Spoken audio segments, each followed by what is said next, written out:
제3회 인간과 문화 포럼을 시청해 주시는 여러분을 환영합니다. 안녕하세요. 저는 사회를 맡은 파주 출판도시문화재단 문화사업본부장 장동석입니다. 포럼을 시작하기에 앞서서 오늘 포럼을 주관하는 인문 360 사업에 대해서 간략하게 소개해 드리도록 하겠습니다. 인문 360은 문화체육관광부와 한국출판문화산업진흥원이 운영하는 온라인 인문 플랫폼입니다. 삶과 밀접한 주제를 다양한 관점에서 바라보며 누구나 쉽게 이해할 수 있는 그리고 누릴 수 있는 다채로운 인문 콘텐츠를 온라인에 연재하고 있습니다. 오늘 진행하는 포럼도 추후 홈페이지를 통해서 다시 보실 수 있는데요. 포럼의 내용은 당연히 좋을 테니까 인문 360 홈페이지를 꼭 다시 방문해 주시기 부탁드립니다. 코로나19 바이러스의 창궐로 전 세계인의 먹고 마시는 일상도 크게 변화했습니다. 코로나 이전부터 확산세였던 혼밥은 이제 전 세계인들의 식탁 풍경으로 자리 잡았습니다. 배달 음식과 장보기 플랫폼은 하루가 다르게 진화하면서 사람들의 입맛마저 바꾸고 있습니다.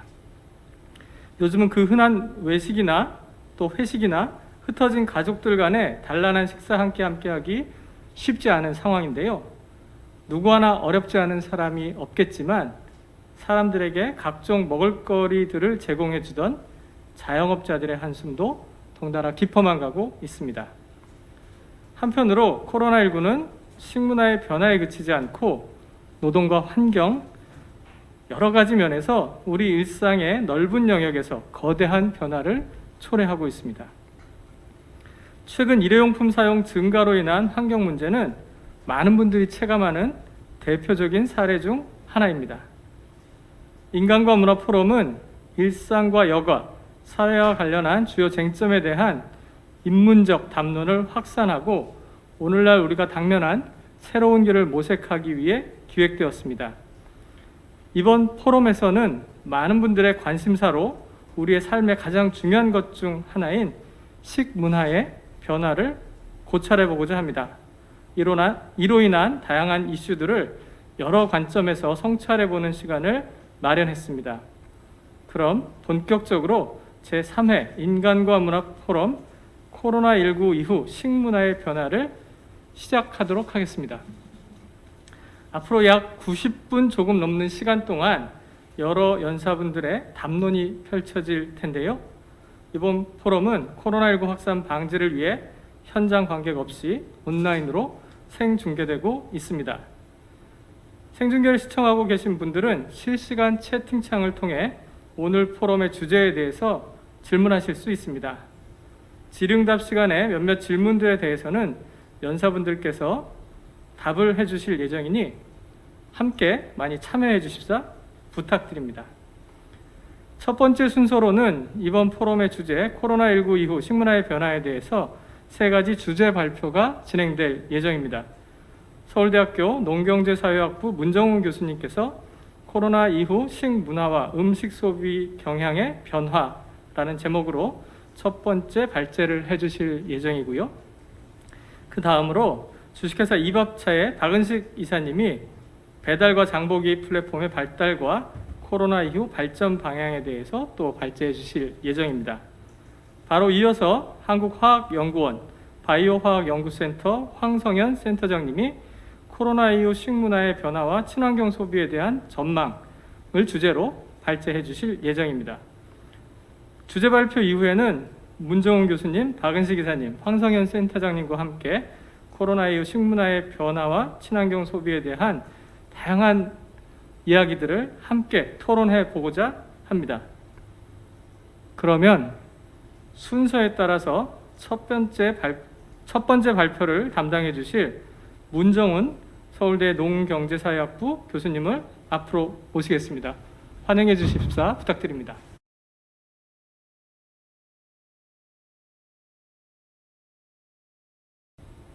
네, 안녕하세요. 서울대학교 농경제사회학부 푸드비즈니스랩 문정훈 교수입니다. 오늘 이제 제가 15분간에 걸쳐서 이제 말씀드릴 내용은요.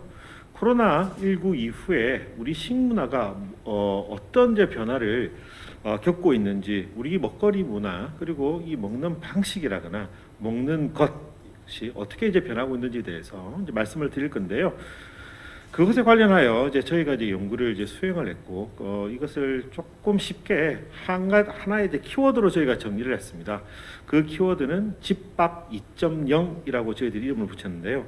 이 집밥 2.0이라고 하는 키워드, 이 현상에 대해서 간략히 설명을 드리는 것으로 하겠습니다.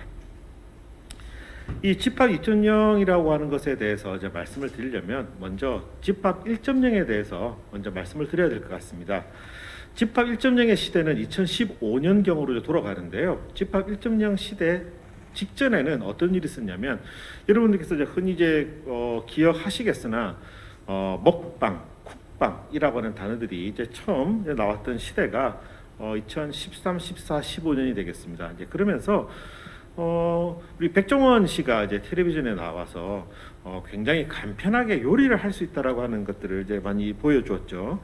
그러면서 이 요리라고 하는 것이 어렵지 않다라는 것들을 소비자들이 인지하게 되고, 우리 소비자들이 편의점이라거나 혹은 이제 마트에 가서 간편하게 조리할 수 있는 이런 식재료들을 이제 구입해서 와서 집에서 조리를 하기 시작하였습니다.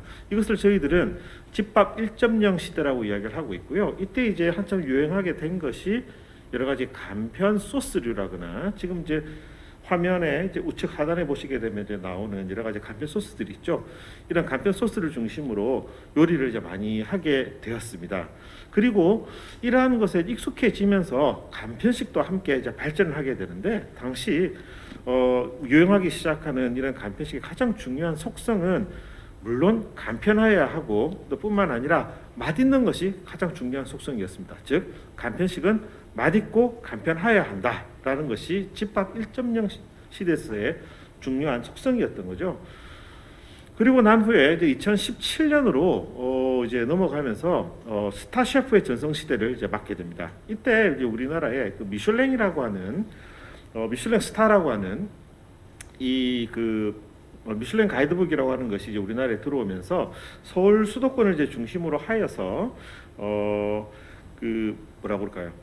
저기 한번 가서 이제 먹어보고 싶다라고 하는 소비자들의 니즈들이 많이 생기게 되고, 그리고 이 미슐랭 식당, 이 레스토랑에서 이 미슐랭 음식들을 이제 만들어내는 이제 셰프들이 이제 스타로 이제 부각하게 되는 거죠. 그 전에 이제 먹방 쿡방에 성장했던 셰프들 같은 경우에는 이제 주로 TV에서 보여지는 이제 얼굴들이었습니다만, 이제 이때부터는 진짜 이제 셰프들의 시대가 이제 시작이 되었습니다. 그래서 이제 보이시는 이제 임정식 셰프라거나 강민구 셰프라거나 이런 분들부터 시작을 해서 부각이 되기 시작을 했고요. 뿐만 아니라 우리나라의 전통의 이제 노포들이 또 부각이 되는 이제 그런 이제 시대가 되었습니다. 그래서 잘 알려지지 않았던 그런 노포들도 알려지기 시작을 하였고, 그래서 많은 사람들이 노포를 찾아서 이제 가는 이제 그런 시대가 되었죠. 또 뿐만 아니라 평양냉면 자체가 이제 많은 인기를 얻으면서 많은 사람들이 평양냉면 투어를 다니는 그런 현상들이 나타나기 시작했습니다. 그게 이제 2019년까지의 이제 현상이 되겠고, 이때까지 이제 이런 외식과 그리고 식품 산업 간에 선의의 이제 경쟁을 하는 이제 그런 시대를 우리는 경험을 하고 있었죠. 예. 그런 와중에 이제 드디어 이제 코로나 19가 이제 터지게 되고 2020년을 이제 맞이하면서 그런 문제에 우리는 봉착하게 되면서 집안에 갇히게 되는 이제 상황이 됩니다. 자, 이 좌측 하단에 그 그래프를 보게 되면 굉장히 슬픈 이야기입니다만, 우리가 그 확진자 수를 한번 월별로 한번 대략 정리를 해봤습니다. 그래서 1차 임팩트 2월에서 3월 지나가면서 굉장히 확진자가 많이 늘어났죠. 이제 이때까지만 하더라도 몇 개월만 버티면 이 문제가 해결될 거라고 생각을 했습니다. 그래서 이때만 하더라도 주로 우리가 구매했던 것은 보관성이 좋은 컵밥류라거나 라면이라거나 이러한 것들을 이제 주로 많이 구매를 했는데요.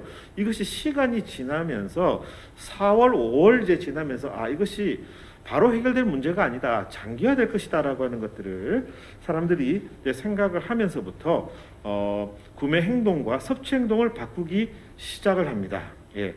그러면서 이제 본격적으로 집밥 2.0의 시대가 시작이 되는데 이때 이제 중요한 키워드들이 나오는 거죠. 이게 5가지가 나오는데요. 바다 단백질을 먹기 시작을 하고 밀키트가 등장하고 새벽 배송이 일상화되고 그다음에 RMR 뒤로 가면 설명을 좀 드리겠습니다만 RMR 그리고 이제 배송을 많이 해 먹다 보니까 지속 가능성에 대한 이제 고민을 하게 되는 이런 이제 것들이 집밥 2.0 시대에 있어서의 중요한 키워드가 되겠습니다. 집밥 2.0 시대 우리가 간편식은 이제 많이 먹습니다만 이제 특히 아이들이 학교를 가지 않고 이제 집에서 이제 재택 수업을 이제 받게 되니까 주부들이 아이들을 위해서 이제 밥을 하게 되는 그 식사 준비를 더 많이 하게 되는 내식의 상황이 늘어나게 되는데요. 이것을 매번 식재료를 다 이제 준비를 할 수가 없었죠. 그래서 이제 간편식을 써봤더니 간편식을 몇 끼니 준비한다는 것도 이것이 건강하지 않다라는 인식을 이제 갖게 되고 이 부분을 어떻게 이제 극복해야 될 것이냐. 그래서 이제 소비자들의 니즈가 바뀌게 되는데 집밥 2.0 시대에서 소비자들이 원하는 주부들이 원하는 이 간편식의 형태는 간편하지만 신선하면서 건강한 간편식이면 좋겠다라고 하는 새로운 니즈가 이제 발생하게 되는 겁니다. 자, 그래서 이제 하나씩 한번 살펴보도록 하겠습니다. 원래 이 내용 굉장히 좀 깊게 이제 말씀을 드려야 되겠습니다만 오늘은 주요 키워드를 중심으로 한번 훑어보도록 하겠습니다. 코로나가 이제 확산이 되면서 간편식의 소비 자체가 많이 늘게 되죠. 그러면서 이 단백질의 소비 자체가 많이 늘어나게 됩니다. 근데 단백질이라고 하면 우리가 특히 이제 간편식으로 이 단백질을 섭취하게 되면 주로 이제 소고기, 돼지고기, 닭고기류를 이제 섭취하게 되는데 간편식으로 섭취할 수 있는 소고기, 돼지고기, 닭고기의 어떤 식감이랑 이런 것들은 너무나 뻔하다는 거죠. 이러한 것들에 대해서 소비자들이 덜 건강하다, 너무 지겹다 그렇게 하면서 이제 나타나는 것들이 뭐냐면 바다에서 나는 생선이라거나 갑각류라거나 이런 절지류에 있어서 이런 그 다양한 그 바다 단백질에 대한 이제 수요가 이제 늘어나기 이제 시작을 합니다. 그래서 수산물 간편식의 시장 규모도 같이 이제 성장을 하기 시작을 하는데요. 실제 저희들이 조사를 해보면은 지금 보이는 이 슬라이드에 우측에 이제 보시게 되면 코로나 이제 전과 코로나 이후에 수산물 간편식과 수산물 반찬, 수산물 밀키트의 제품의 수를 확인할 수 있으신데요. 보시다시피 그 이전과 그 이후에는 수산물 단백질을 활용한 밀키트와 반찬의 수 그리고 간편식 수가 월등히 증가하고 있다는 것을 알 수 있습니다. 그래서 이 코로나로 인해서 오히려 수산물 간편식류, 수산물 반찬류들이 우리 식탁에 더 빨리 들어오게 되는 데 계기가 되었다는 거고요. 실제 매출 데이터를 이제 살펴봐도 17, 18, 19, 20 넘어가면서 더더욱 더 빠르게 시장 규모가 커지고 있고 주요 제품들의 매출 규모도 갈수록 커지고 있다는 것들을 알 수 있습니다. 저희들이 조사를 해봤더니 지금 보이는 말씀을 지금 이제 화면에 보이는 다음 페이지 보시겠습니다. 보이는 그 이런 이제 연어, 대구, 새우, 꼬막 고등어, 조기 이러한 것들에 대해서 향후 더 니즈가 있을 것이라고 저희들은 이제 보고 있고요. 그 다음에 이제 또 우리가 이제 주목할 만한 것이 이제 밀키트가 되겠습니다. 밀키트에 대한 수요가 올라가고 있고 특히 그 위기 상황이 오게 된 이후 직후가 되면 약간의 타임 갭을 가지면서 밀키트에 대한 수요가 늘어나는데요. 여전히 밀키트는 시장의 단계로 봤을 제품의 어떤 주기로 봤을 때는 여전히 이제 초기 단계에 있습니다. 그럼 이제 여러분들이 이런 질문을 하시죠. 밀키트가 도대체 뭐냐? 간편식과 밀키트가 뭐가 다르냐라는 질문을 하시는데 아직 명확한 그 뭐라고 할까요? 정의는 존재하지 않습니다. 그런데 저희가 이제 연구를 하면서 우리가 흔히 말하는 밀키트가 간편식과 뭐가 다른지를 저희들이 좀 구분을 해봤는데요. 저희 랩에서 연구를 하면서 내린 밀키트의 정의는 다음과 같습니다. 요리에 필요한 정량의 식재료가 이제 들어가 있는데 여기에는 신선식품이 들어가 있는 게 핵심입니다. 일반적으로 우리가 말하는 간편식에는 신선식재료가 들어가 있지 않고 대부분 다 이미 가공되어 있고 조리되어 있는 식재료가 들어가 있죠. 그래서 대부분의 이제 우리가 흔히 말하는 HMR 간편식이라고 하는 것은 단지 열을 가해서 전자레인지라거나 에어프라이라거나 아니면 솥에 넣어서 단지 데피기만 하고 바로 섭취하면 되는 것인데 밀키트라고 하는 것은 이렇게 신선 재료가 들어가 있다라는 거죠. 그리고 소스가 들어가 있습니다. 소스가 들어가 있고 이것들이 다 손질이 되어서 이제 들어가 있어서 개별제 포장돼서 들어가 있고 그다음에 레시피도 같이 들어가 있어서 얘를 함께 모아서 이제 조리를 해서 먹을 수 있는 것, 즉 조리 행동이 필요하다. 신선 재료가 손질되어 들어가 있고 그리고 조리 행동을 통해서 먹을 수 있도록 한 것이라는 점에서 그냥 바로 간단하게 가열만 해서 먹을 수 있는 이 간편식과는 밀키트는 좀 구분되는 특성을 가지고 있다라고 보시면 될 것 같습니다. 즉 여러 가지 이제 우리나라 사람들이 선호하는 식재 그 음식들 이제 보게 되면 특히 이제 엽채류가 들어간 음식들을 굉장히 선호하는데요. 레토르트 식품 같이 우리가 흔히 먹는 그 간편식 같은 경우에는 이 신선 식재료, 특히 엽채류의 식감을 보존하기 어렵습니다. 예. 그래서 이 부분을 이제 극복할 수 있는 거의 현재로서는 유일한 방법이 간편성을 그대로 어느 정도 유지하면서 엽채류를 신선하게 먹을 수 있는 방법이 실은 밀키트라는 거죠.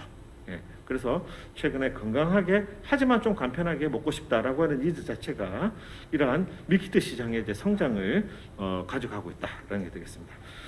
그래서 보시게 되면 가격이 지금 대략 14,000원 정도에 지금 이제 형성이 되고 있고 신선 식재료가 이제 많이 들어가고 있습니다. 안에 들어가는 식재료의 거의 절반 이상이 신선 식재료가 들어가 있고, 예, 소스는 이미 다 만들어져 있어가지고 아주 간편하게 조리를 해서 이제 먹을 수 있다라는 이제 강점이 있죠. 굉장히 그 다양한 레시피들이 개발되어서 들어가 있습니다. 자, 그런데 이제 이렇게 하다 보니까 어떤 문제가 생기냐면 식재료가 하나하나씩 이렇게 개별 포장되어 있다 보니까 사람들이 이게 굉장히 이제 편리하긴 한데 문제가 이 그 포장지 자체가 너무 많이 남는다. 이런 이제 고민들을 많이 하고 있고 이것을 이제 줄이려고 하는 노력들을 최근 많이 하고 있다. 라고 하는 이제 말씀을 좀 드리고 싶고요.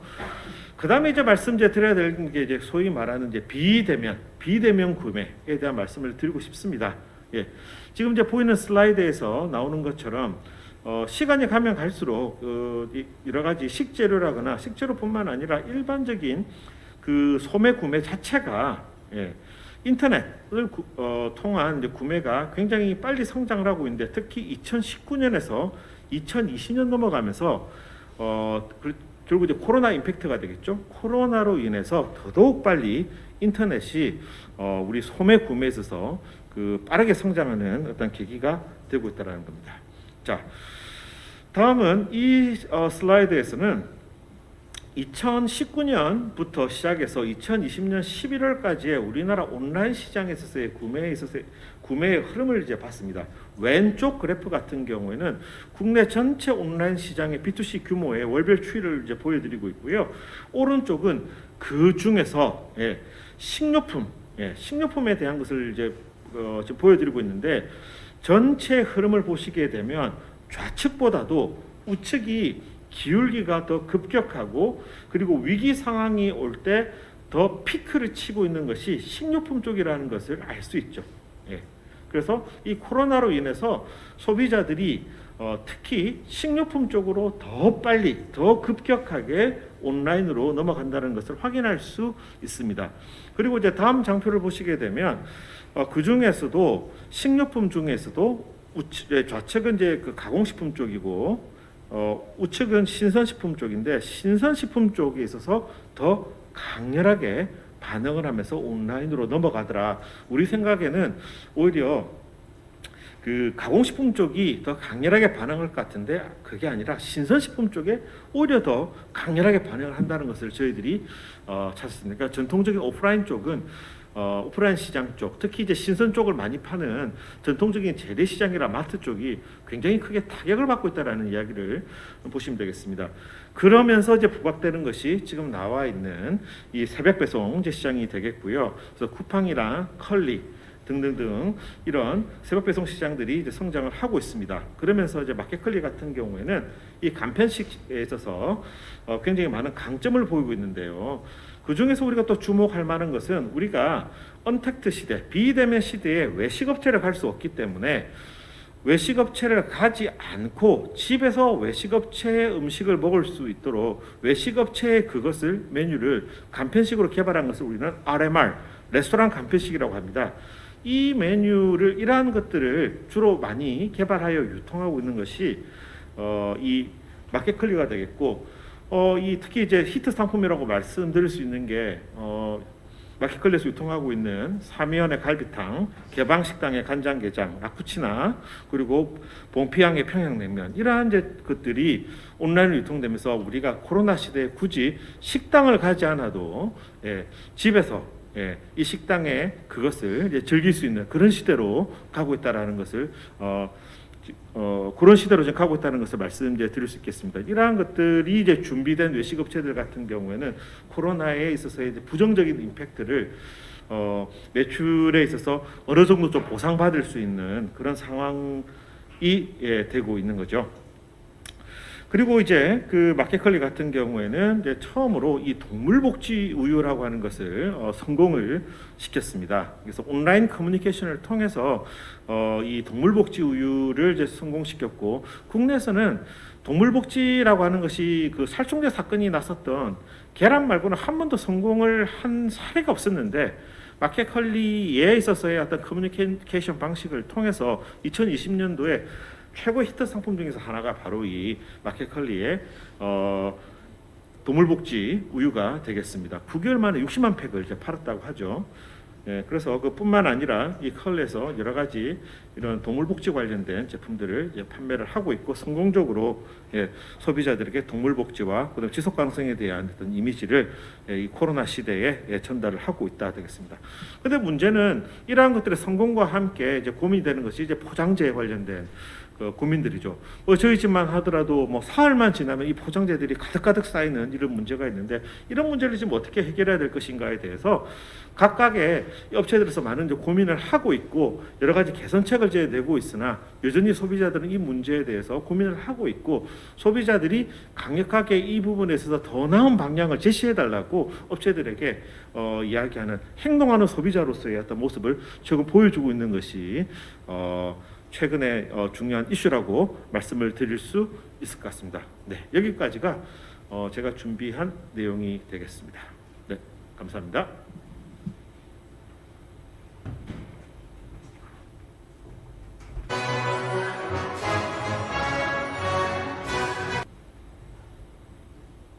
그러면 이어서 바로 이밥차의 박은식 기사님께서 배달과 장보기 플랫폼의 발달과 코로나 이후 발전 방향에 대해서 발제해 주시겠습니다.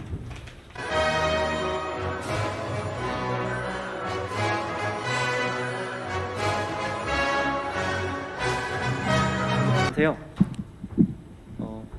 네, 감사합니다.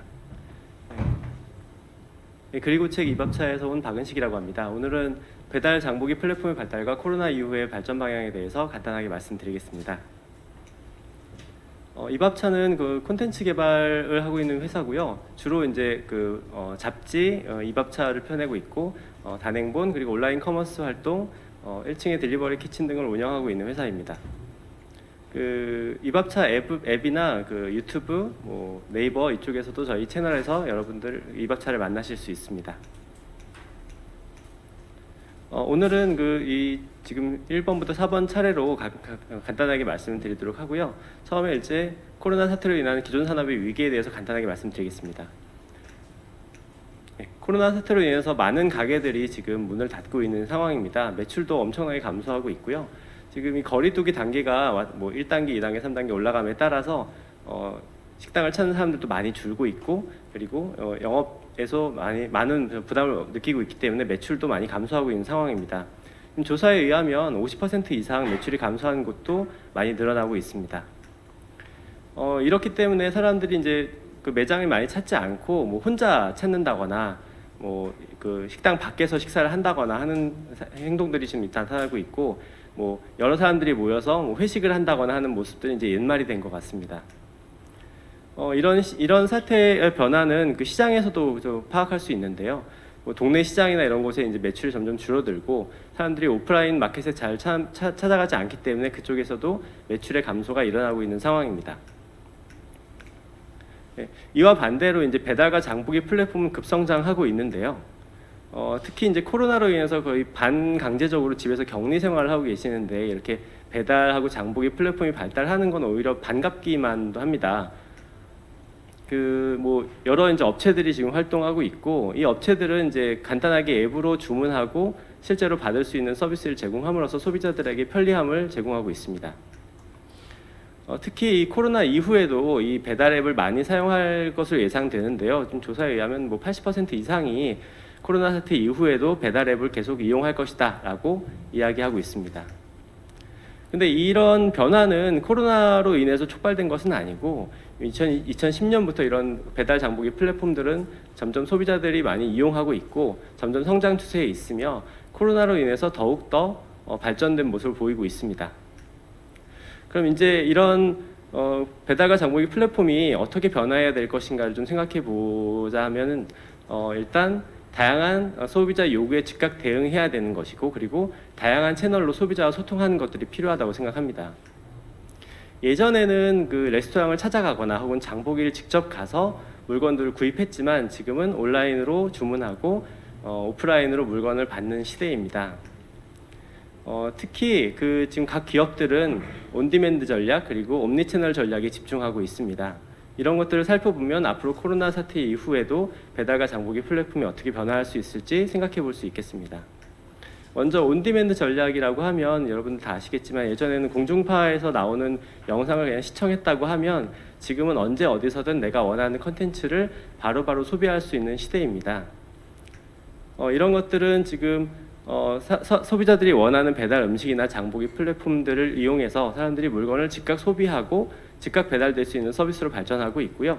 이런 것들은 밀키트라든가 혹은 식재료 같은 것들을 즉각 구입할 수 있는 서비스로 이어지고 있습니다.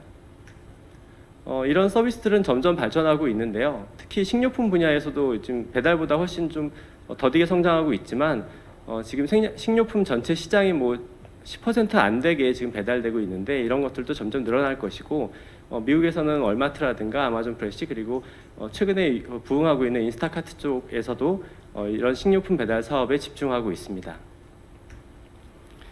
또 하나는 옴니채널 전략인데요. 예전에는 멀티 채널 전략이라고 해서 오프라인 및 온라인도 특히 뭐 여러 가지 채널, 뭐 유튜브든 인스타그램이든 여러 채널로 사람들과 소통을 했다고 하면은 지금은 이것들을 다 용합하고 하나로 이제 묶어버리는 거죠. 그래서 사람들이 이제 온라인으로 다양한 채널에서 주문을 하고 오프라인으로 그 물건을 받아볼 수 있는 전략으로 기업들이 움직이고 있습니다. 이 옴니채널 전략에서는 이제 오프라인과 온라인의 어떤 융합, 그리고 사람들이 온라인에서 주문하고 오프라인으로 물건을 받을 때 뭔가 부딪힘이 없이 이런 마찰 같은 것들이 생기는데 이런 것들을 줄여주는 전략인데요. 사람들이 쉽게 식당에 방문해서도 종업원에게 주문하지 않고 뭐 앱이나 웹을 통해서 주문을 하고 뭐 로봇 카트가 갖다 주기도 하고 이런 것들에 대해 사람들이 좀 즐거워하고 있고 편리하게 생각하고 있고요. 그리고 이렇게 물건들이 올 때 안심하고 먹을 수 있는 어떤 스티커를 붙인다거나 따뜻하게 배달해 준다거나 그리고 음식이 지금 현재 어디에서 어떻게 배달되고 있는지를 온라인을 통해서 얘기해 주는 이런 것들이 이제 기업들의 어떤 전략 방향입니다. 특히 코로나 이후에는 이런 편리함도 중요하지만 건강과 위생에 대한 문제들도 이슈가 될 것인데요. 예전에는 레스토랑에서 뭐 청소를 얼마큼 했느냐 이런 것들이 중요했지만 지금은 직원들의 뭐 열 체크는 하고 있는지, 뭐 심지어 뭐 산소포화도 체크를 하고 있는지, 그리고 위생관념에 맞춰서 뭐 거리두기를 실천하고 있는지, 손 세정제들은 갖다 놓고 있는지 이런 것들을 사람들이 더 집중해서 파악하고 그런 것들이 잘 되고 있으면 온라인을 통해서 뭐 좋아요를 눌러주고 혹은 잘 안 되고 있으면 비판하고 이런 것들이 계속 사이클링 되고 있습니다. 이렇게 변화하고 있는 시대에 각 뭐 소비자뿐만 아니고 각 기업들은 빠르게 변화하는 유연함을 가져야 하는데요. 이런 시대가 좀 변하면서 좀 문제점들도 많이 발생하고 있습니다. 어떤 분야에서는 매출이 감소하고 어떤 분야에서는 매출이 증가하고 그리고 배달과 택배 노동자들에 대한 이슈들도 발생하고 있고 예전에는 생산자와 소비자가 직접 연결해서 돈을 서로 주고 받았다면 중간에 이제 플랫폼이라는 것이 생겨서 그쪽에서도 이제 비용을 저희가 지불해야 되는 시대입니다. 환경 문제도 빼놓을 수 없는 문제들입니다. 이런 문제점들이 있지만 그래도 코로나 이후에도 배달과 장보기 플랫폼은 계속 발전할 것이고, 특히 이제 사람들은 레스토랑에 여러 가지 많은 것들을 요구하게 될 것이에요. 뭐 온라인으로 편리하게 주문할 수 있게 해달라, 빠르게 도착할 수 있게 해달라, 그리고 위생적이고 간편하게 주문할 수 있게 해달라 점점 요구할 것이고, 사람들의 이런 요구들을 반영해서 레스토랑도 점차 변화하게 될 것입니다. 마찬가지로 장보기 플랫폼도 같이 변화하게 될 것입니다. 신선한 식품을 빨리 배달할 수 있어야 되고, 그리고 그 배달하는 식품이 얼마큼 신선한지를 보여줄 수 있어야 되고, 사람들은 그렇게 받았을 때 이것을 온라인을 통해서 피드백을 하게 될 텐데, 그런 것들을 기업들이 체크해서 다음 이제 기업의 변화에 반영할 수 있게 될 것입니다. 이런 유연한 사고는 앞으로 코로나 이후에도 그 배달과 장보기 플랫폼에 굉장히 중요한 이슈가 될 것이고요. 그리고 지금 많은 위기 상황이긴 하지만 좀 긍정적인 생각으로 이런 플랫폼들의 발달을 바라보시면서 앞으로 더 편리하고 즐겁게 배달과 장보기 플랫폼을 유지하고 기업들도 많이 변화했으면 합니다. 이상입니다.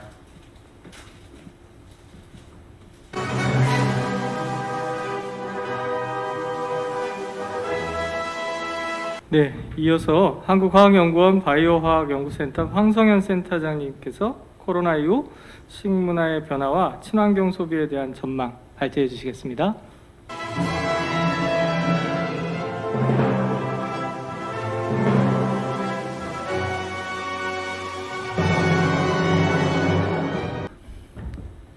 안녕하십니까. 한국화학연구원 바이오화학연구센터에서 근무하고 있는 황성현이라고 합니다. 코로나 사태 이후 식문화 변화라고 하면은 가장 큰 게 아무래도 배달 음식이 제일 많은 것 같아요. 근데 배달 음식과 또 똑같이 연관돼서 따라오는 키워드는 포장재, 플라스틱을 어떻게 할 거냐, 이게 요즘 굉장히 큰 이슈고요. 그래서 저도 연구를 하면서 이런 부분들에 대한 질문들을 조금 답변을 하고 있는데, 근본적인 대책 방안에 대해서 조금 얘기를 드려보고자 합니다. 우리 아침에 자고 일어나서부터 저녁에 다시 잘 때까지 과연 플라스틱을 한 번도 안 만져볼 수 있는 시간이 얼마나 될 것 같으세요? 아마 실질적으로는 거의 없다고 보시면 됩니다. 저는 침대에도 플라스틱이 있고요. 아침에 일어나서 칫솔을 닦을 때도 플라스틱을 쓰고 있고, 모든 부분들이 다 플라스틱이 없을 수는 없게 이제 우리 생활이 다 그렇게 연관이 돼 있습니다. 예전에 플라스틱이 실질적으로 만들어진 시간은 얼마 안 됩니다. 실질적으로 한 150년 정도 전에 바꿨고요. 그 플라스틱이 만들어지면서 정말 많은 문화가 바뀌었는데, 심지어는 그때 당시에 기사가 신이 만든 소재라고 할 정도로, 예전에는 가축이나 이런 천연 물질에서부터 자원을 얻었다면은 실질적으로 플라스틱이 그것을 대체하면서 굉장히 많은 문화들이 바뀌었고요. 그것들로 인해서 석유화학에서 사실 기름을 만들고 나서의 나머지 찌꺼기를 갖고서 만들 수 있는 돈이 되는 플라스틱을 만든 게 찌꺼기를 갖고서 만들었기 때문에 굉장히 공짜처럼 쉽게 많이 만들 수 있었다는 장점이 있고요.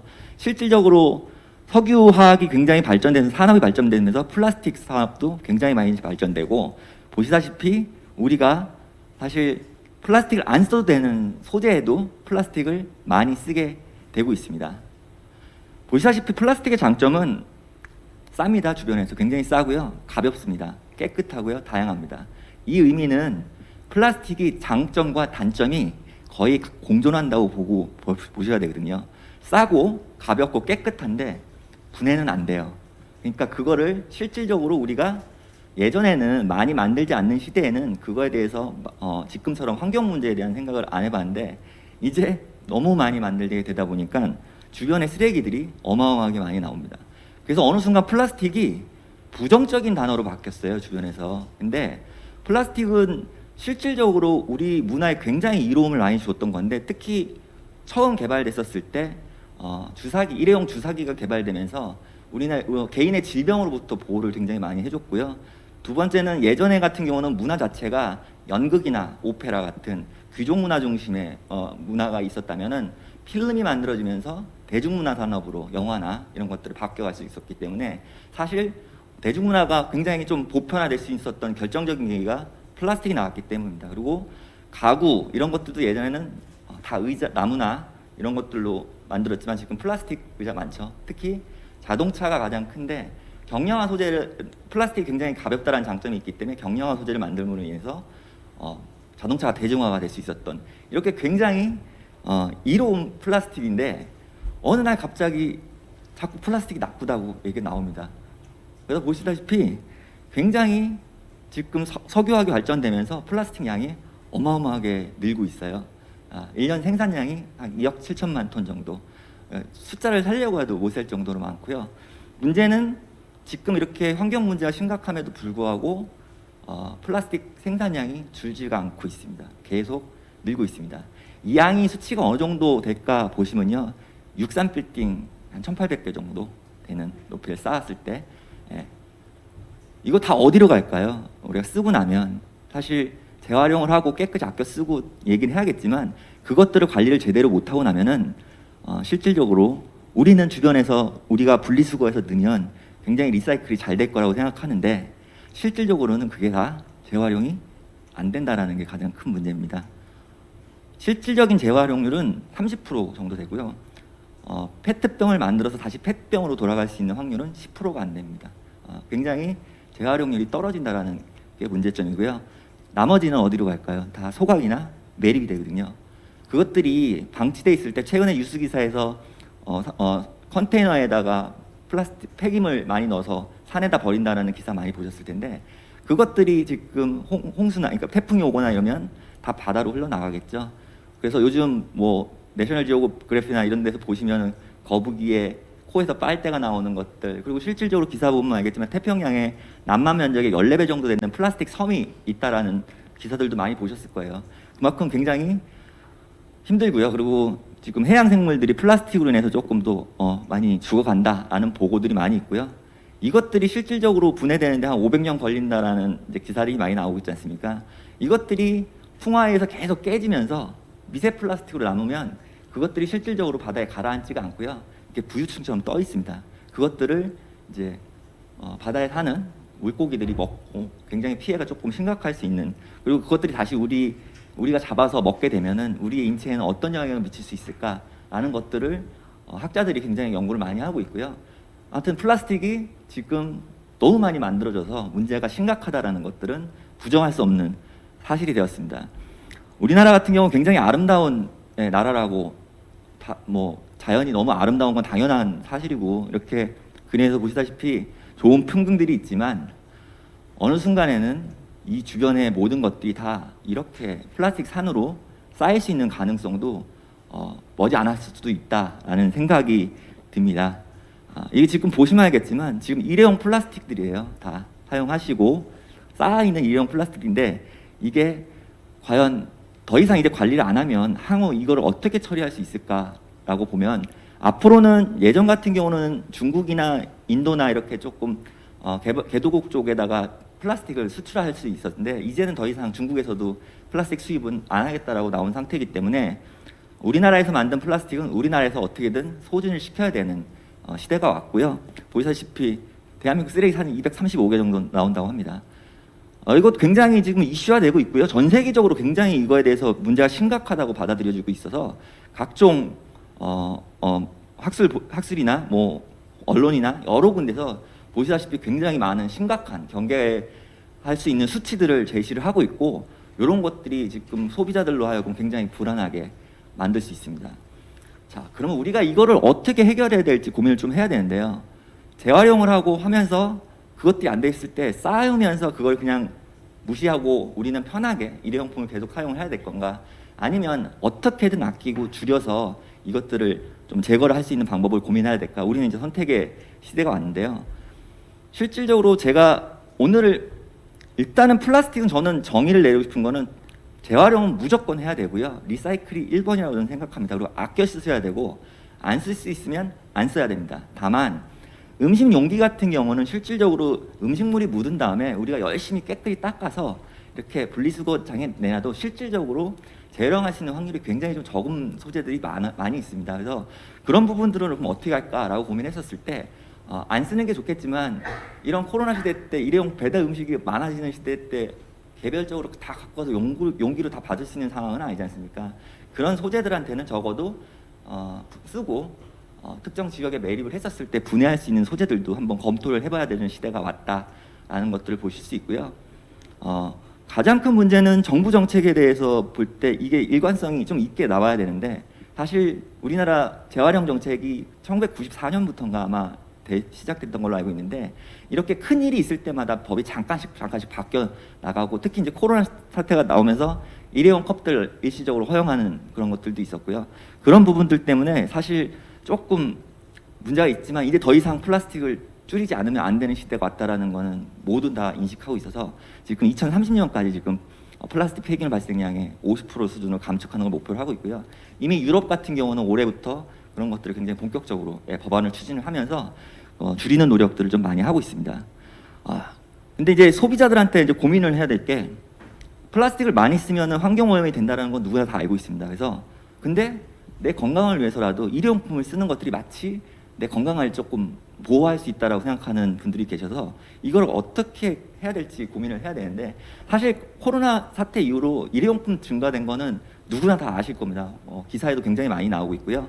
그래서 플라스틱을 감축해야 되는데 일회용품 같은 경우 실질적으로 재활용이 안 되는 푸드 컨택 같은 경우 재활용이 잘 안 된다고 하는데 그럼 이걸 어떻게 관리를 해줘야 될지 우리가 다시 한번 고민을 해봐야 될 것 같습니다. 제가 그냥 근방에서 밥을 먹을 때 했던 플라스틱들인데요. 보시면 알겠지만 제가 다 음식을 먹고 한번 재봤습니다. 이게 몇 그램 정도 나올지.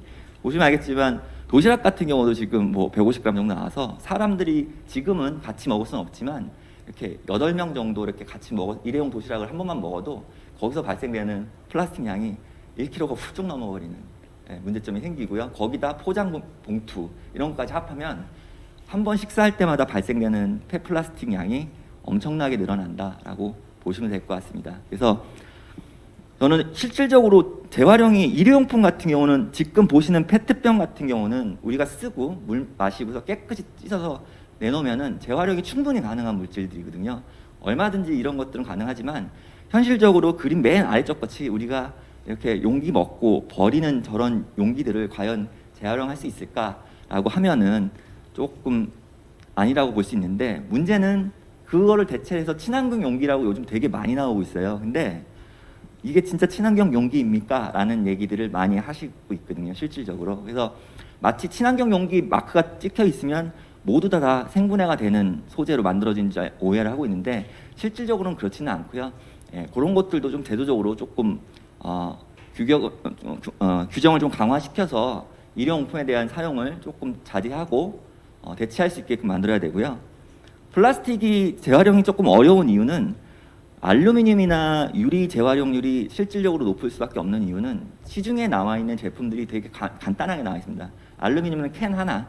그래서 그거는 찌그러뜨려서 특정 모으는 용기가 있어서 넣어주면은 재활용이 굉장히 높은데 플라스틱 같은 경우는 이렇게 굉장히 라벨이 많아요, 실제로. 그리고 일회용품에 쓰는 그것들 같은 경우는 또 이것들을 플라스틱을 섞기 때문에 용도가 들어가 있는 성분이 어떻게 되어 있는지 몰라서 심지어는 우리가 그 테이크아웃하는 커피잔 있지 않습니까? 투명한 커피잔도 재활용이 안 되는 품목입니다. 왜냐하면 뭘로 만들었는지 모르기 때문에 선별장을 가더라도 그걸 다 걸러내서 버리는 상황이 되기 때문에 앞으로는 실질적으로 우리가 특정 아이템에 단일 용기 제도를 도입을 하던가 아니면은 그러니까 우리가 쉽게 얘기해서 분리수거를 깔끔하게 할 수 있게끔 간편하게 만들어서 플라스틱을 아껴 쓸 수 있는 제도들이 나와야 향후 일회용품들이 조금 더 줄 수 있고 재활용이 될 수 있다라고 충분히 생각이 들고요.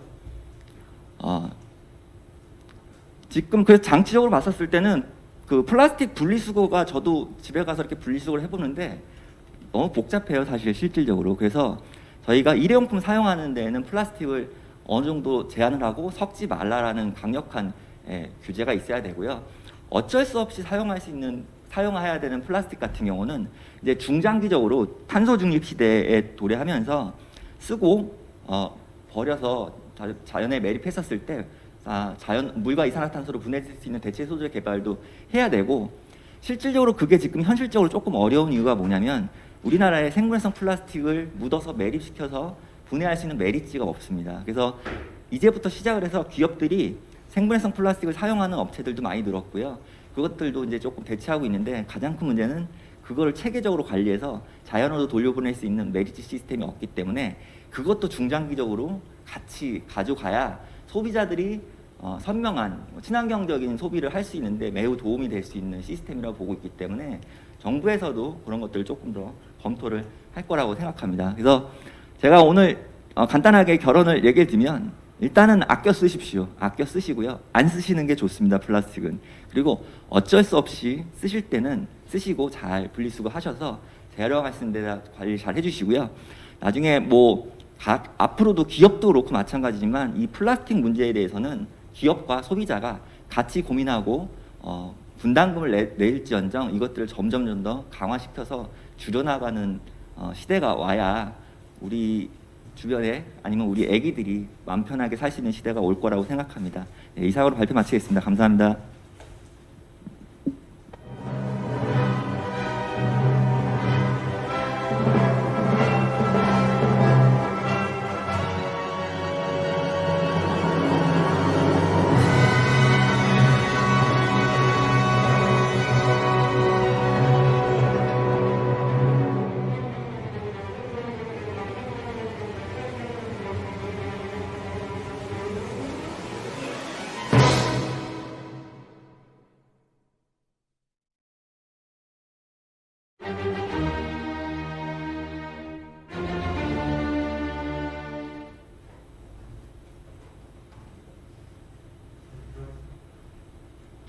예, 계속해서 그러면 세 분 발제자 함께 모시고 토론으로 들어가겠는데요. 진행자로서 저의 역할은 악역을 맡는 것인데 저에게 오늘 악역의 기회를 안 주셔서 너무 시간을 잘 맞춰서 발제들을 다 해주셔서 일단 감사드립니다.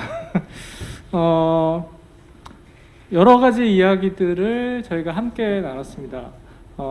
서두에도 잠깐 말씀드렸지만 먹는 일은 먹는 일에 그치는 게 아니죠. 우리의 모든 삶의 현상들이 단 하나의 일로 귀결되는 것은 없는 것 같습니다.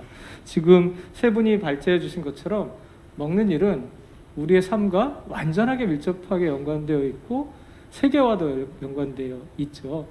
그 부분들이 저는 이 세 분의 발제를 들으면서 굉장히 인상적으로 다가왔고 저희 아파트는 매일 재활용품을 배출할 수 있어요. 몇 달 전에 살던 아파트는 한 달에 한 번만 배출할 수 있었거든요. 그래서 버릴 때 항상 죄책감 비슷한 것들을 갖고 있었는데 요즘은 요만큼 들고 갖다 버리니까 제가 이만큼 쓰레기를 버리고 있다는 생각을 잘 못하게 되더라고요. 어쨌든 이런 여러 가지 이야기들을 함께 좀 나눠봤으면 좋겠습니다. 우리 문정훈 교수님, 네. 수임 발제도 저 굉장히 인상적이었지만 네. 그래도 두 분 발제를 들으시고 네네. 어떤 생각이 드셨는지 좀 간단하게 정리하고 가면 좋을 것 같습니다. 저는 이제 학교에서 이제 연구를 하는 이제 입장에서 뭐라 그럴까요? 오늘 이 자리에서 저는 좀 총론적인 이야기를 이제 했다면 필드에서 계신 분들에서 현장에서 느끼는 어떤 그 문제에 대한 이야기를 해주시고 또 방향성을 이야기해 주신다는 점에 있어서 저도 참 배울 점이 많았다. 네. 예, 그런 걸 느꼈습니다. 네. 역시 그 실시간 채팅창에 보면 계속 답변이 올라오는 것, 또 질문이 올라오는 부분들이 지금 문 교수님께서 지적해 주신 그런 부분인 것 같아요. 새로운 것들을 알게 됐다, 혹은 우리가 너무나 많이 잘 알고 있는 것들인데 그런 것들에 대한 그 여러 가지 생각들을 갖게 되었다, 이런 것 같습니다. 우리 박은식 이사님께도 한번 여쭤보겠습니다. 네. 어떠신지요? 기업 입장에서는 이제 그 코로나 사태 이후에 변화하는 사람들의 니즈에 맞춰서 그거에 맞춰서 빠르게 변화하고 매출이 하락되지 않도록 이제 하는 것들이 이제 기업의 입장이고, 근데 기업에서 그런 활동을 하면서 놓쳤던 것들이 굉장히 많은데 그 중에 하나가 이제 환경적인 문제라고 생각합니다. 그래서 오늘 이 자리에 기업들의 변화에 대해서 말씀을 드렸지만 또 환경적인 문제에서 좀 사람들이 많이 인식을 개선을 하고 그런 것들을 다시 기업이나 정부가 어떻게 반영할 것인지 고민해야 될 시기라고 생각합니다. 예, 역시 비슷한 생각들이 공유되고 있는 것 같고요. 저는 그 황성현 센터장님이 그 많은 이야기들을 해주셨을 때 역시 저도 쓰레기를 버린 것에 대한 그 여러 가지 생각들을 갖고 있었는데 이렇게 수치로 그림으로 보여주시니까 뭐 63빌딩 몇 개, 몇십 개 이렇게 얘기하니까 너무나 실감나게 와닿았어요. 근데 이제 현장에서 또 연구를 하시는 입장에서 연구와 또 여러 가지 그 현장에서 이루어지는 것들이 괴리가 많지 않습니까? 예, 맞습니다. 그런 부분들에 관해서 좀 말씀해 주시고 오늘 다른 두 연사분들께서 맞이하신 부분에 대해서 좀 코멘트해 주시죠. 예, 먼저 저도 아까 문 교수님 발표도 듣고 하면서 일단 사실 코로나 시대 이후에 제가 입맛을 많이 잃었습니다. 진짜 연구소 안에서 개인 오피스에서 밥을 먹는데 뭘 먹어도 맛이 없는데 교수님 강의를 들으면서 이게 시대가 이렇게 흘러가면서 거기서도 또 뭔가 바뀌고 있고 맛있는 걸 찾아가려고 하는 것들이 문화가 변하고 있구나라는 것들도 한번 느껴봤고요. 저희는 플라스틱 관련된 게 아까 교수님께서도 얘기했지만 포장재 관련된 얘기들이 사실 너무 이슈화가 되고 있고 근데 호불호가 있고 좀 이게 대체 소재를 써야 된다 아니다 여러 가지 문제는 많지만 결국은 우리는 아끼고 플라스틱을 없애는 데 목적을 둬야 되는데 조금 설전에 대한 것들이 많아요. 실질적으로 뭔가 해보고서 아니면 빨리빨리 제도 개선을 통해서 뭔가 해야 되는데 이 문제가 지금 10여 년 동안 계속 흘러오면서 그냥 이슈화만 되고 이렇게 좀 가라앉을까 봐 걱정이 돼서 이제는 모든 분들이 동참하셔서 이것들을 좀 본격적으로 해결할 수 있는 것들을 한번 마련해 보고 싶다라는 생각이 듭니다. 예, 감사합니다. 저는 세 분의 발제를 들으면서 일단 이런 생각을 해봤습니다. 저희가 세 번째 지금 포럼을 진행하는데요. 오늘 이 시간까지 핵심 주제는 코로나 이후였습니다. 그런데 저희에게 먹을 것에 대해서 이야기하면서 음식에 대해서 얘기하면서 그러면 코로나가 오지 않았으면 우리의 식문화는 옛날 그대로 이었을 거냐 이런 부분들에 대해서 굉장히 궁금하고 과연 그랬을까? 어쨌든 계속 혼밥의 추세라든가 배달의 추세 이런 것들은 굉장히 많이 진행됐었는데 코로나가 오지 않았다면 과연 이 추세는 오지 않았을까? 물론 속도의 문제이긴 하겠지만 그런 부분에 대한 생각을 좀 해볼 수 있을 것 같아요. 문 교수님 좀 네, 이렇게 말씀드릴 수 있을 것 같습니다. 큰 흐름이 있었고요. 예, 큰 흐름에 있어서 코로나라고 하는 하나의 매개 변수가 이제 작용을 하면서 그 속도를 급속히 끌어올렸다. 예, 그리고 그 속도가 너무나 급속하여서 우리가 미처 대비할 수가 없었기 때문에 너무나 많은 이제 부작용과 적응을 할 수 있는 시간이 부족했기 때문에 대비를 할 수가 없었고 많은 이제 데미지를 이제 입고 있다라는 표현이 맞는 것 같고요. 그러니까 산업적으로는 이제 그렇게 말씀을 드려야 될 것 같고 이제 문화적으로는 뭐라고 할까요? 이 편의성이라고 하는 것과 맛이라고 하는 것. 근데 사실은 이제 음식을 우리가 이야기할 때는 이런 것 같습니다. 음식을 통해서 우리가 영양을 공급을 받고 이제 생명을 유지하는 것도 있습니다만 음식이라고 해서 또 다른 굉장히 중요한 역할은 그 사회적인 기능이거든요.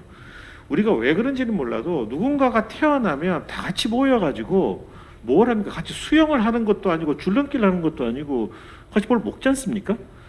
누가 결혼을 해도 같이 모여서 뭐 먹는 이게 사실은 너무나 당연하다고 생각을 하지만 우리 몸속 어딘가에 그런 DNA가 있는 거거든요.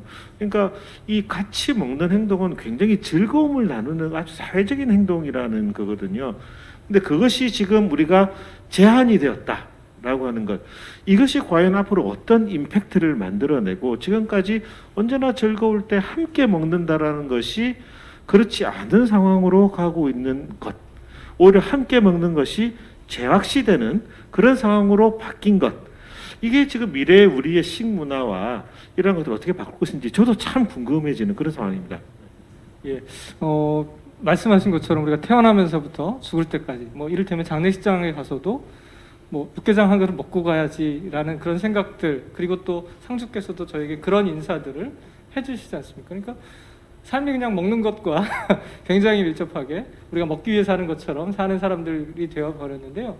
그런 부분에 대해서 제가 말씀드린 것처럼 코로나 이전과 이후에 코로나가 옴으로써 우리의 삶이 정말 급전직하했고 오히려 또 다른 분야로 또 새롭게 발전한 것도 있겠지만 그런 부분들이 굉장히 뭐라 그럴까요? 우리의 속도, 인간의 속도로는 따라갈 수 없는 부분들이었다인 것 같다라는 생각이 듭니다.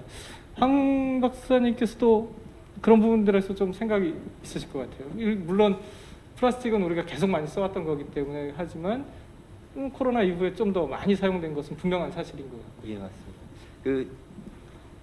포장 용기가 사실 예전부터 많이 나온다 했었었는데 이게 코로나 사태 이후로 지금 문제가 되는 것들은 뭐냐면 예전에는 그래도 뭐 이렇게 가족들이 먹을 수 있는 포장 용기로 된다고 보면 지금은 거의 단일 식품으로 포장되는 것들이 굉장히 많아지고 있고 아무래도 소비자분들이 다 개인 가구들도 많이 늘어나다 보니까 개별 포장이 많이 된다는 얘기는 그만큼 포장 용기가 많이 쓸 수밖에 없다라는 문제가 생겨서 정말 기하급수적으로 많이 늘고 있고 특히 요즘 배달앱을 통해서 거의 대부분 다 그 주문을 하는데 그 배달앱에 계시는 관계자분들조차도 지금 포장 용기가 너무 많이 사용돼서 고민이다. 이거를 어떻게 해결을 할지 좀 진짜 문제시 생각을 하고 있는데 그분들도 어쨌든 비즈니스를 하는 입장에서 지금 대안이 없으니 그렇게 조금이라도 더 친환경적인 제품이 나오면 사겠다라는 것들 얘기해서 결국은 우리가 친환경이 어떻게 돼야 되는지는 제도적인 것부터 완벽하게 해서 소비 패턴까지 와야지 이게